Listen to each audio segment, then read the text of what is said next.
साल 2024 झारखंड की राजनीति के लिए काफी उथल-पुथल वाला रहा। एक साल में 3 बार मुख्यमंत्री पद के लिए शपथ ग्रहण हुआ। वहीं 31 जनवरी 2024 का दिन भारतीय लोकतांत्रिक व्यवस्था के लिए यादगार बन गया। पहली बार किसी केंद्रीय जांच एजेंसी ने मुख्यमंत्री को पद पर रहते हुए गिरफ्तार कर लिया। आनन फानन में हेमंत सोरेन को अपने पद से त्याग पत्र देना पड़ा। वहीं 2024 का साल बीजेपी के लिए निराशजनक रहा। बीजेपी को लोकसभा चुनाव में अपेक्षित सफलता नहीं मिल सकी, जबकि विधानसभा चुनाव में भी उसे पराजय का सामना करना पड़ा। 31 जनवरी 2024 की रात को हेमंत सोरेन की गिरफ्तारी वाले दिन सुबह से ही राजधानी रांची में चहल पहल थी। 26 जनवरी को गणतंत्र दिवस समारोह और 27 जनवरी को राजभवन में आयोजित कार्यक्रम में शामिल होने के बाद हेमंत सोरेन दिल्ली चले गए। लेकिन 28 से 29 जनवरी को कथित तौर पर लापता रहने वाले हेमंत सोरेन को ईडी, दिल्ली पुलिस और अन्य जांच एजेंसियां ढूंढ रही थी। लेकिन वो 30 जनवरी को इंडी गठबंधन के विधायकों के साथ बैठक में सार्वजनिक मंच पर दिखे। इससे पहले 29 जनवरी को ईडी ने दिल्ली के शांति निकेतन स्थित आवास, झारखंड भवन और सांसद शिबू सोरेन के आवास पर छापेमारी की, लेकिन हेमंत सोरेन नहीं मिले। ईडी की ओर से छापेमारी के दौरान शांति निकेतन से बड़ी संख्या में दस्तावेज और डिजिटल डिवाइस जब्त किए जाने और एक BMW कार मिलने की सूचना मिली। बताया गया था कि 29 जनवरी को ही हेमंत सोरेन के दोपहर में रांची लौटने का कार्यक्रम था। उनका चार्टर्ड प्लान दिल्ली एयरपोर्ट पर मौजूद भी था, लेकिन हेमंत सोरेन को ईडी की टीम खोज नहीं पाई। 30 जनवरी को सूचना मिली कि हेमंत सोरेन रांची पहुंच गए हैं। उसी दिन हेमंत सोरेन ने रांची में इंडी गठबंधन के विधायकों के संग बैठक की। अपनी संभावित गिरफ्तारी को देखते हुए हेमंत सोरेन की ओर से बैठक में उपस्थित सभी विधायकों से हस्ताक्षर कराकर रख लिया गया। उस दिन दोपहर में हेमंत सोरेन जनता के सामने भी आए, लेकिन दिल्ली से कब और कैसे लौटे, ये रहस्य अब तक बरकरार है। हेमंत सोरेन ने गठबंधन के विधायकों के साथ उस दिन 2 महत्वपूर्ण बैठक की। पहली बैठक में पत्नी कल्पना सोरेन भी साथ में थी।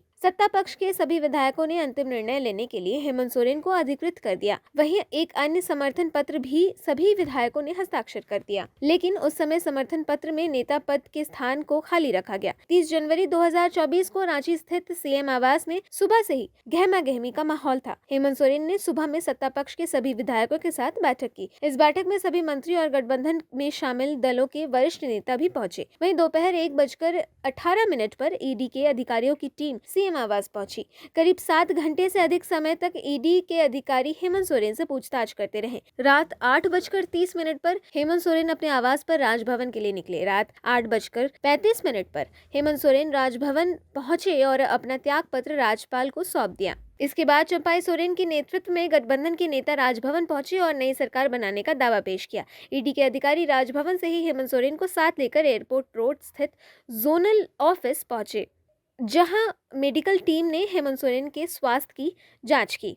इसके साथ ही हेमंत सोरेन की गिरफ्तारी का औपचारिक ऐलान कर दिया गया। रात 10:05 में हेमंत सोरेन से मिलने कल्पना सोरेन ईडी ऑफिस पहुंची। कुछ देर मुलाकात के बाद कल्पना सोरेन वापस लौट गई। हेमंत सोरेन को रिमांड में लेकर 14 दिनों तक ईडी अधिकारियों ने जमीन घोटाले मामले में पूछताछ की। फिर बिरसा मुंडा सेंट्रल जेल भेज दिया गया। हेमंत सोरेन करीब 5 महीने तक जेल में रहे। लोकसभा चुनाव बीत जाने के बाद हेमंत सोरेन को 28 जून को झारखंड हाई कोर्ट से जमीन घोटाले से जुड़े मामले में जमानत मिल गई और उसी दिन शाम को वो जेल से बाहर आए। हेमंत सोरेन जब जेल से बाहर निकले तो वो नए रूप में नजर आए। अब वो अपने पिता शिबू सोरेन की तरह बढ़े हुए बाल और दाढ़ी के साथ नए लुक में दिख रहे थे।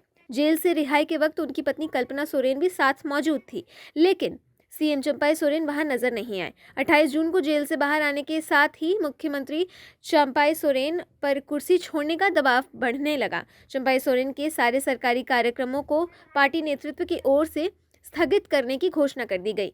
3 जुलाई को जेएमएम, कांग्रेस, आरजेडी विधायकों की बैठक हुई, जिसके बाद 4 जुलाई को हेमंत सोरेन के नेतृत्व में गठबंधन दल के नेताओं ने राजभवन जाकर राज्यपाल से मुलाकात की। 4 जुलाई को दोपहर 12:30 में हेमंत सोरेन राज्यपाल से मिलने पहुंचे। उनसे पूछा गया कि कब शपथ लेंगे और इसके बाद दोपहर 2 बजे सूचना दी गई कि हेमंत सोरेन उसी दिन शाम 4:45 में शपथ लेंगे और हेमंत सोरेन ने तीसरी बार सीएम के रूप में शपथ ली। झारखंड विधानसभा चुनाव 2024 में एक बार फिर से हेमंत सोरेन के नेतृत्व में जेएमएम, आरजेडी और सीपीआई-एमएल को बड़ी जीत मिली। इंडी गठबंधन के 56 विधायक चुनाव में विजय रहे, जिसके बाद हेमंत सोरेन ने 28 नवंबर को चौथी बार सीएम के रूप में शपथ ली। इस प्रकार ये साल हेमंत सोरेन के जेल से सत्ता के शीर्ष पर पहुंचने का गवाह बना।